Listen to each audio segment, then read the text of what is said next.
Hello दोस्त, कैसे हैं आप सब। आज हम बात करेंगे नेटवर्किंग के बारे में। हम जानेंगे कि ये नेटवर्किंग क्या है और नेटवर्किंग की क्या ज़रूरत पड़ती है हम लोगों को। दोस्तों, आपको जैसे मालूम होगा कि कई साल पहले जब लोग आपस में बातचीत करते थे और संदेश भेजते थे, तब भी लोगों का एक ही मकसद था, इन्फॉर्मेशन शेयर करना। मतलब कि इन्फॉर्मेशन को एक जगह से दूसरे जगह भेजना। लेकिन उस दौर में ये काम इतना आसान नहीं था। लोगों को कई दिन लग जाते थे एक इन्फॉर्मेशन को दूसरी जगह भेजने में। इसमें लोगों को बड़ी परेशानी होती थी, जैसे समय ज़्यादा लग जाना, दूर दूर तक जाने में थकावट होना, कभी कभी इन्फॉर्मेशन तो पहुंच ही नहीं पाते थे। तो इन सारी चीज़ों को आसान बना दिया है इस नेटवर्किंग ने। तो आइए जानते हैं कि ये नेटवर्किंग क्या है। तो आज हम इस वीडियो में जानेंगे कि कंप्यूटर नेटवर्किंग क्या है, हाउ डज इट वर्क, यह कैसे काम करता है, टाइप्स ऑफ नेटवर्किंग क्या क्या है, इसके फ़ायदे और नुकसान क्या क्या है। तो इन सारी चीज़ों को हम इस वीडियो में जानेंगे। सबसे पहले ये जानना बेहद ही ज़रूरी है कि ये नेटवर्क होता क्या है। नेटवर्क जो है, दो या दो से अधिक कंप्यूटर्स और नेटवर्किंग डिवाइस किसी भी कम्युनिकेशन चैनल के माध्यम से डाटा ट्रांसमिशन और रिसोर्स शेयरिंग करने के लिए एक दूसरे से लिंक्ड होते हैं, यानी कि कनेक्ट होते हैं। तो उसे नेटवर्क कहा जाता है। मतलब कि जैसे दो या दो से अधिक कंप्यूटर को हम कनेक्ट करते हैं, उनके बीच जो डाटा ट्रांसमिशन करते हैं, उसके थ्रू जो डेटा का ट्रांसमिशन होता है उसे हम नेटवर्क कहा जाता है। रिसोर्स शेयरिंग का मतलब होता है जैसे कि प्रिंटर हो गया, सीपीयू हो गया एंड अदर हार्डवेयर डिवाइसेस होते हैं, तो उसके थ्रू हम डाटा को शेयर करते हैं, तो उसे हम रिसोर्स शेयरिंग करते हैं। नेटवर्किंग डिवाइस, जिसके बारे में हम आगे इस वीडियो में जानेंगे। जबकि दो या दो से अधिक कंप्यूटर्स और नेटवर्किंग डिवाइस को एक दूसरे से लिंक और कनेक्ट करने के पूरे प्रोसेस को नेटवर्किंग कहा जाता है। यानी कि जब दो या दो से अधिक कंप्यूटर एक दूसरे से लिंक होते हैं, कनेक्ट होते हैं, तो इस पूरे प्रोसेस को हम नेटवर्किंग कहेंगे।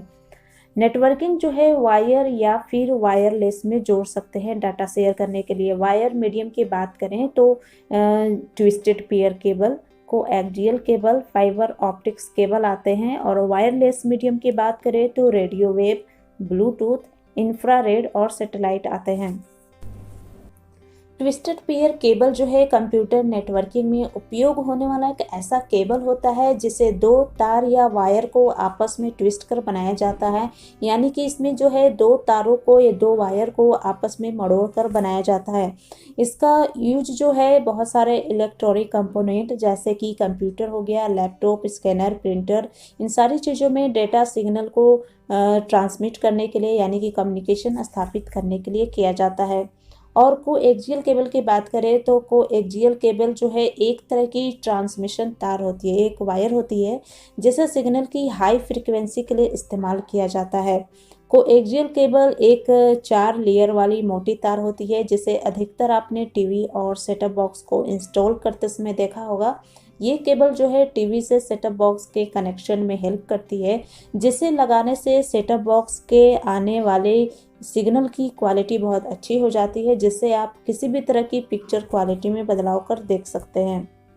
फाइबर ऑप्टिक्स केबल एक एडवांस ट्रांसमिशन मीडिया होती है जिनका उपयोग डेटा को हाई स्पीड तथा लंबी दूरी में ट्रांसमिट करने के लिए किया जाता है। फाइबर ऑप्टिक्स केबल की कोर के ऊपर एक ग्लास और प्लास्टिक के मिक्सचर से बना एक लेयर होता है जिसे फाइबर ऑप्टिक्स केबल का क्लैडिंग कहा जाता है। यह फाइबर ऑप्टिक्स केबल जो है बाहरी सिग्नल से प्रभावित नहीं होते हैं। ये डेटा को 1 Gbps की स्पीड से ट्रांसमिट कर सकता है। रेडियो वेव एक वायरलेस मीडियम होती है। रेडियो वेव जो है एक इलेक्ट्रोमैग्नेटिक रेडिएशन होती है जिसकी वेव लेंथ जो है 10 सेंटीमीटर से 100 किलोमीटर के बीच होती है।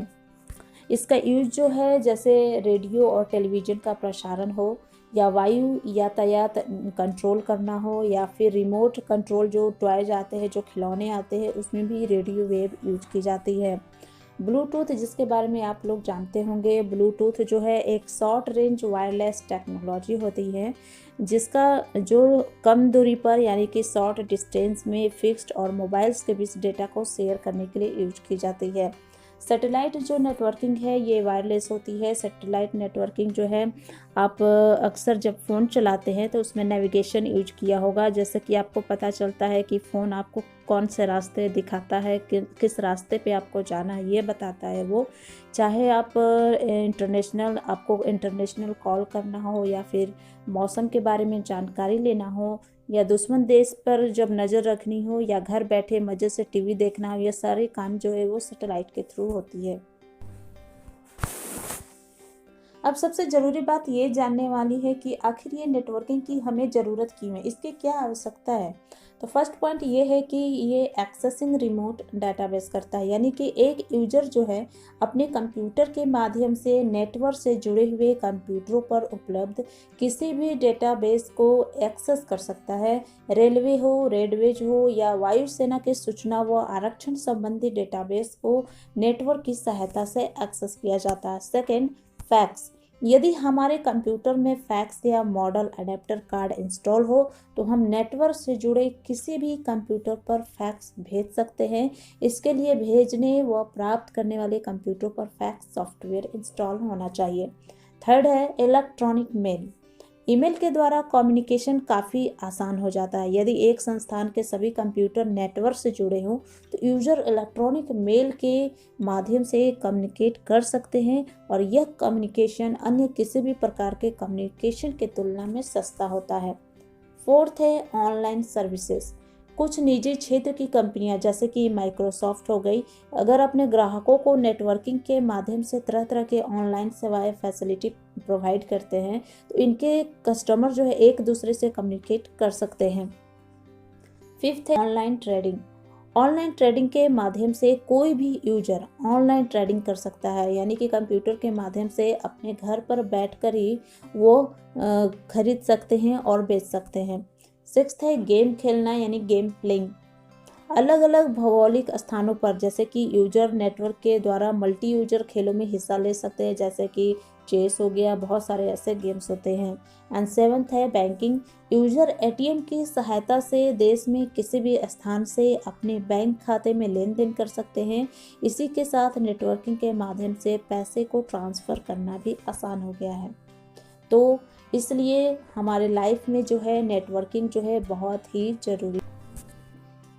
अब हम ये जान लेते हैं कि नेटवर्किंग काम कैसे करता है। एक नेटवर्क जो है बहुत सारे computers, servers, main frame, network devices का कलेक्शन होता है, जिसमें आमतौर पर डेटा शेयरिंग का काम होता है, जहां लाखों लोग आपस में जुड़े रहते हैं और डेटा शेयर करते हैं।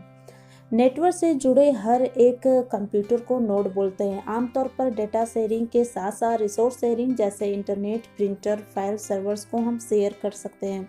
रिसोर्स शेयरिंग का मतलब है जब आप नेट कैफ़े या साइबर कैफ़े जाते हो तब आप देखे होंगे वहाँ पे बहुत सारे कंप्यूटर्स आपस में कनेक्टेड रहते हैं, जिसको हम नेटवर्क बोल सकते हैं। लेकिन उस कैफ़े में एक दो प्रिंटर रहते हैं। जब भी आप कोई भी कंप्यूटर से प्रिंट करते हो तो एक ही प्रिंटर से प्रिंट निकलता है। तो यहाँ पे नेटवर्क की मदद से हम एक रिसोर्स मतलब एक प्रिंटर को शेयर कर रहे हैं, जिसे हम रिसोर्स शेयरिंग कहते हैं। दुनिया का सबसे बड़ा नेटवर्क है इंटरनेट, जिसमें हर रोज़ कुछ ना कुछ शेयर करते रहते हैं, जैसे व्हाट्सएप में इमेज, वीडियो, कॉन्टैक्ट, सॉन्ग। ये सब मुमकिन हुआ है एक नेटवर्क की मदद से। वैसे जब हम अपने फ़ोन को इस्तेमाल करते हैं तब हर कोई बोलता है नेटवर्क नहीं आ रहा है। इसका मतलब है हम दूसरे मोबाइल के साथ और टावर के साथ कनेक्टेड नहीं हैं। तो इस तरह से हमारा नेटवर्किंग जो है काम करता है। दोस्तों, नेटवर्किंग में कुछ नेटवर्किंग डिवाइस भी होते हैं। नेटवर्किंग डिवाइस वो इक्विपमेंट होते हैं जिनके द्वारा दो या दो से अधिक कंप्यूटर या इलेक्ट्रॉनिक डिवाइस को आपस में कनेक्ट किया जाता है, जिससे कि वे आपस में डेटा को शेयर कर सके और कम्युनिकेशन कर सके। नेटवर्किंग डिवाइस जैसे हब होते हैं, स्विच, राउटर, ब्रिज, रिपीटर और मॉडेम, ये सारे जो है नेटवर्किंग डिवाइस होते हैं। अगर हम हब नेटवर्किंग डिवाइस की बात करें तो हब जो है एक नेटवर्किंग डिवाइस है जिसका प्रयोग जो है एक नेटवर्क में बहुत सारी डिवाइसेस को कनेक्ट करने के लिए किया जाता है। हब को रिपीटर भी कहते हैं। यह एक लेयर डिवाइस होती है।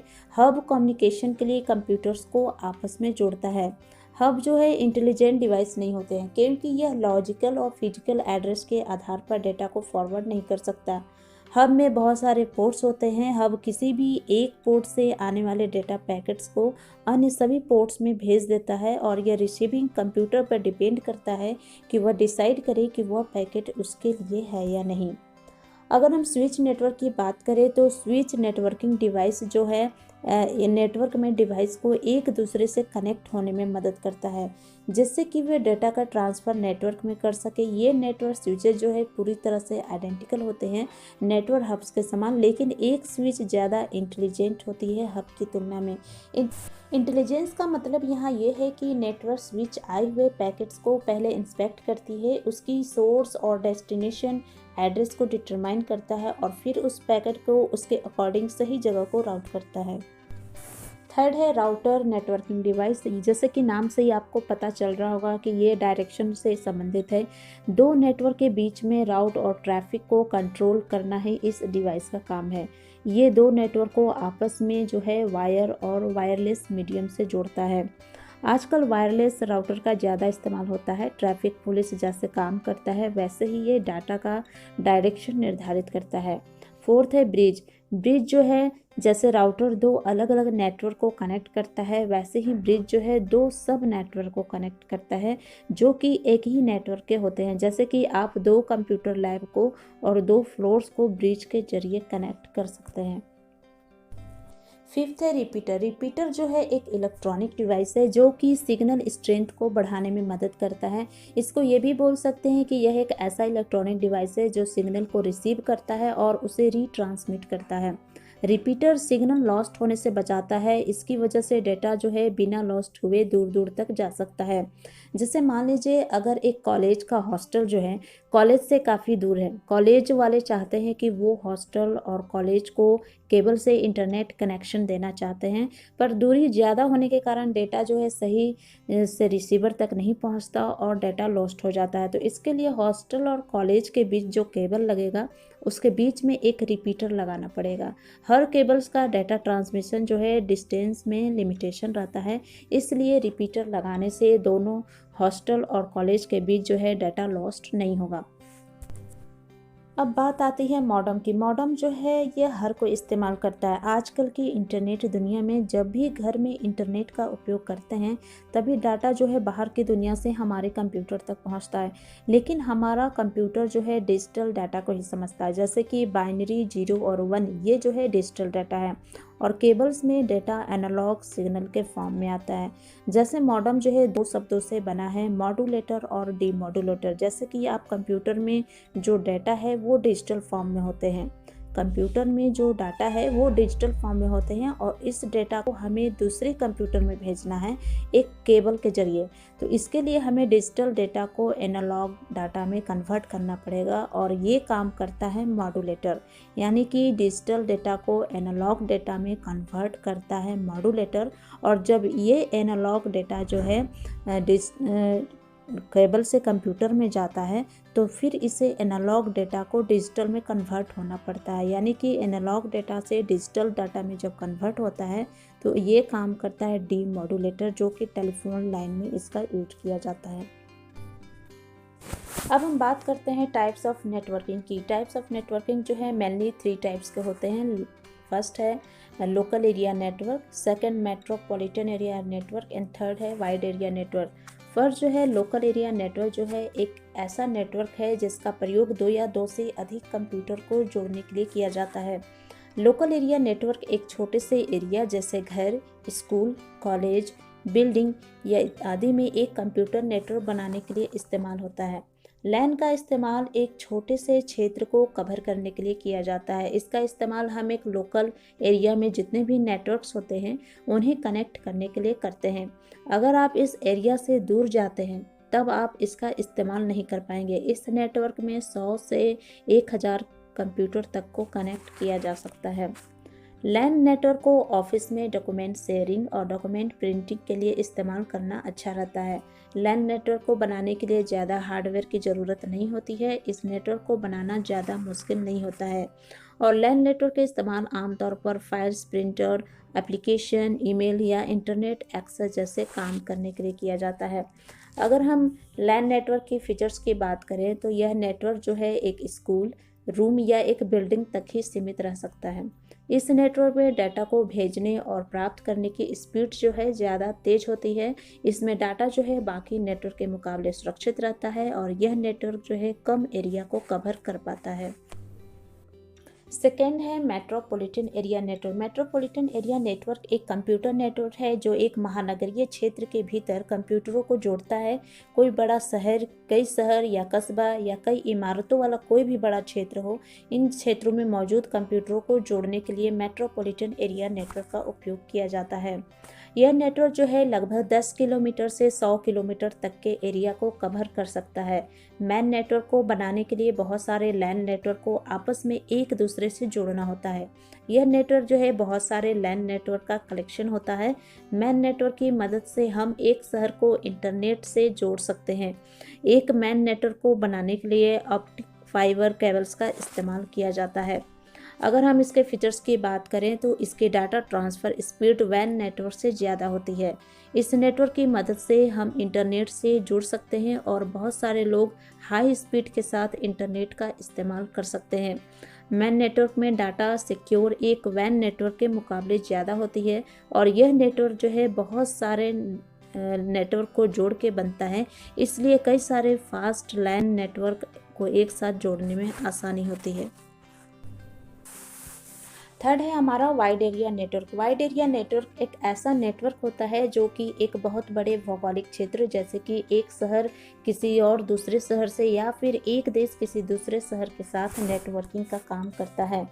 जैसे कि मान लीजिए कि अगर किसी एक कंपनी के ऑफिस अलग अलग शहरों में मौजूद है और सभी ऑफिसेज में लैन नेटवर्क भी बना हुआ है, तो हम इन सभी ऑफिसेज के लैन नेटवर्क को जोड़कर एक बड़ा नेटवर्क वैन बना सकते हैं।